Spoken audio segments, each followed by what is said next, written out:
Urinary frequency fix. What if I told you that getting up 3, 4, even 5 times a night to use the bathroom has almost nothing to do with your bladder? Stick with me, because what I'm about to share completely changed how I look at this condition, and it can change things for you too. I had a patient once getting up 10 times a night.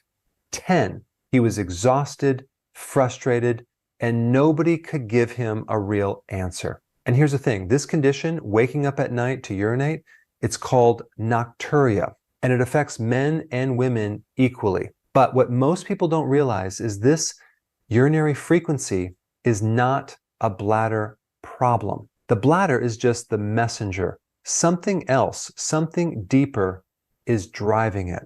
Now, if you've looked this up before, you've probably seen the usual suspects: UTI, enlarged prostate, kidney stones, drinking too much water. And sure, those can play a role. But here's what nobody talks about. Look at diabetics. Nearly every diabetic struggles with urinary frequency. So what's different about them? High blood sugar and high insulin. Here's where it gets really interesting. Studies show that when you give dogs an insulin injection, they start dumping massive amounts of urine almost immediately. Why? Because insulin blocks the adrenal hormone that tells your body to hold on to fluid. No hormone, no fluid retention. You're up all night.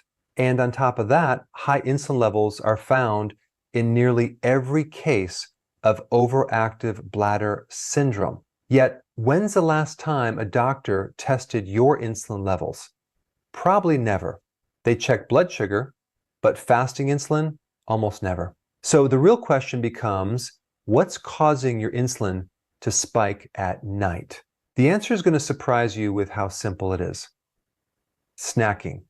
Late night snacking is the #1 driver of high insulin while you sleep. And it doesn't matter if it's a healthy snack or low carb, eating anything raises insulin. Full stop. So here's exactly what to do. 3 simple steps.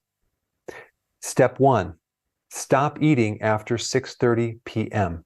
Take whatever you normally snack on at night and move it to dinner instead. Step 2, stop drinking after 6:30 p.m. as well. Make sure you're well hydrated throughout the day, but cut it off at night. High insulin plus extra fluid before bed is a recipe for 0 sleep. Step 3, bring your carbohydrates down to under 30 grams per day. This is the ketogenic approach, and it works fast for this. And pair that with intermittent fasting, it takes things to a whole new level. Most people start seeing results within just a couple of days, not weeks, days. No pills, no procedures, just a simple shift in when and what you eat. Give it a try and let me know how it goes.